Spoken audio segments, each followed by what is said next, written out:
భారతదేశ మాజీ ప్రధాని డాక్టర్ మన్మోహన్ సింగ్ గారు అయితే నిన్న మరణించడం అయితే జరిగింది. అసలు లేని లోటు భారతదేశానికి చాలా లోటు అని కూడా చెప్పుకోవచ్చు. కొంతమంది కాంగ్రెస్ నేతలు అయితే ఉన్నారు, ఒకసారి అయితే మాట్లాడుకుందాం. ఎలా చూస్తారు నిన్న మన్మోహన్ సింగ్ గారు హఠాత్ మరణాన్ని మీరు ఎలా చూస్తారు?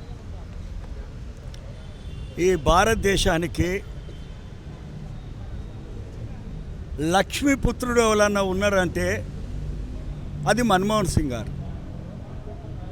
ఆ లక్ష్మీపుత్రుడిని తీసుకొని పివి నరసింహారావు గారు ప్రత్యేకమైనటువంటి హోదా కలగజేసి ఒక క్యాబినెట్లో ఆయనకు ఒక మినిస్ట్రీ ఇచ్చి ఇవాళ ఈ యావత్ భారతదేశ ప్రజానికాన్ని ప్రపంచ దేశాలతోని ఆర్థికంగా నిలబెట్టుకునే శక్తిని ఇచ్చినటువంటి మహానుభావుడే ఇవాళ మన్మోహన్ సింగ్ గారు.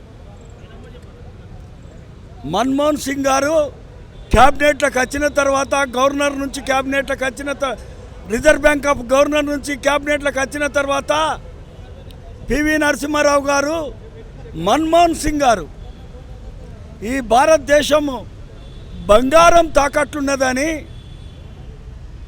ఇది ఆడపడుసులకు సంబంధించిన బంగారం అని ఆనాడు మరి మన్మోహన్ సింగ్ గారును పివి నరసింహారావు గారు ఆనాడున్నటువంటి క్యాబినెట్ మొత్తం మంది, మా సోనియా గాంధీ గారు కూడా మరి ఆలోచించి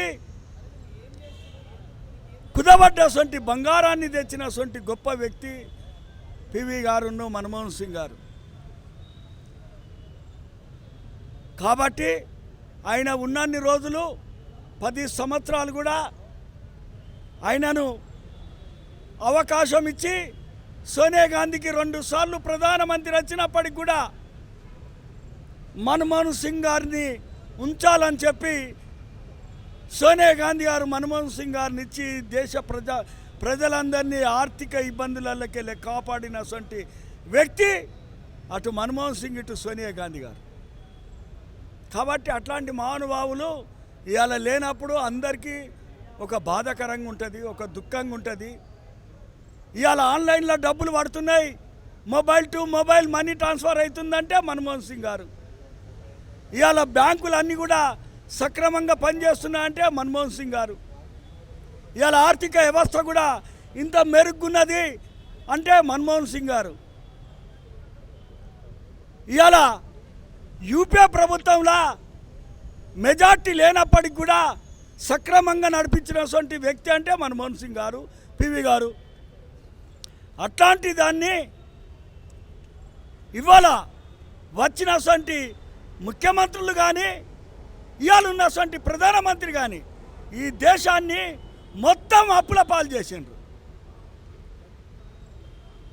వందల లక్షల కోట్ల రూపాయలు ఇవాళ నరేంద్ర మోడీ గారు ఆయన అప్పులు చేసి ఈ భారతదేశాన్ని అప్పుల కుప్ప పెట్టినటువంటి ప్రైమ్ మినిస్టర్ నరేంద్ర మోడీ గారు మన్మోహన్ సింగ్ గారిని ఒకసారి ఆలోచించుకొని, నేను ఎందుకు ఈ ప్రజల కోసం ప్రజలను మోసం చేసి ఒక ఆదానికి అద్వానికి అనేటువంటి ఒక వ్యాపారుల కింద చెప్పుల కింద నేను ఎందుకున్నా అని బాధపడాలి అలా నరేంద్ర మోడీ ప్రైమ్ మినిస్టరు.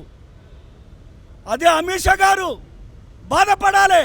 మేము బతికేది ఇంకా కొద్ది రోజులే. భారతదేశంలో ఉన్నటువంటి 140 కోట్ల మందిని ఎందుకు మేము నష్టం చేస్తున్నామని ఒకసారి స్వప్నాల వాళ్ళు ఆలోచించుకోవాలి. ఈ ఆర్థిక వ్యవస్థగా పూర్తి నష్టపోయింది. ఆయన చేసినటువంటి కృషి, మన్మోహన్ సింగ్ గారు చేసినటువంటి కృషి ఇలా బాగుపడ్డది.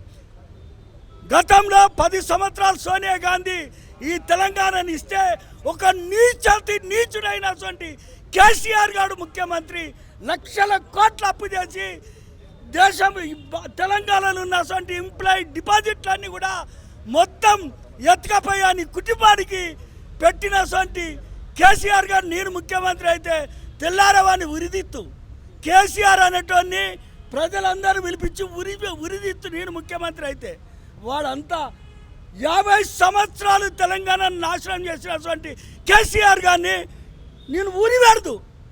ఇట్లాంటి చేసినటువంటి లెక్క మన్మోహన్ సింగ్కు ఈ లీడర్లకు లెక్క కడతారని మన్మోహన్ సింగ్ దేవుడు ఆయన చచ్చిపోయింది అంటే భారతదేశంలో ఎంతోమంది ఇవాళ దుఃఖంతో ఉన్నారు. ఈ ఆర్థిక వ్యవస్థ ఇట్లా అందరం ఎన్ఆర్ఐలు అయినరు. ఎన్ఆర్ఐగా భారతదేశంలోకి వెళ్ళిపోయి ఎంతోమంది చదువుకుంటున్నారు అంటే ఆయన ఇచ్చినటువంటి విద్య. ఇలా ఇంతో అంతో వైద్యం ఉన్నదంటే ఆయన ఇచ్చినటువంటి ఆనాడు చేసినటువంటి లెక్క. ఇలా గ్రామీణ ప్రాంతాలల్లో ఇంతో అంతో నిధులు వచ్చి డెవలప్ అవుతున్నాయంటే ఆయన ఇచ్చినటువంటి లెక్క. ఇట్లాంటి వ్యక్తులు చాలా గొప్ప వ్యక్తులు కాబట్టి వారు కూడా డైరెక్టర్గా చేసిండ్రు. అప్పుడు నేను కూడా ఆయన ఆంధ్ర బ్యాంకు డైరెక్టర్గా సూర్యనాయక్ గారు చేసిండ్రు. తర్వాత ఎస్సీ ఎస్టీ దానికి కూడా ఆల్ ఇండియా చైర్మన్ చేసిండు సూర్యనాయక్ గారు. ఇట్లాంటి వ్యక్తులు మేము కూడా నేషనల్ టెలికాం ప్రెసిడెంట్గా చేసిన నేను యూనియన్కు. ఇట్లాంటి వ్యక్తులను ఆయన అప్పుడు 96లో నేను చేసిన వారు కూడా అనేకమైనటువంటి బ్యాంకులలో కూడా డైరెక్టర్ చేసిన ఆయన హాయంలో భారతదేశ ప్రజానికానికి మేలు జరిగింది. అట్లాంటి గొప్ప వ్యక్తి ఒక్కడు ఇద్దరు ముగ్గురు వచ్చినా కూడా భారతదేశం బాగుపడుతుంది అనేది మా అభిప్రాయం. Subscribe us and press the bell icon for more interesting updates.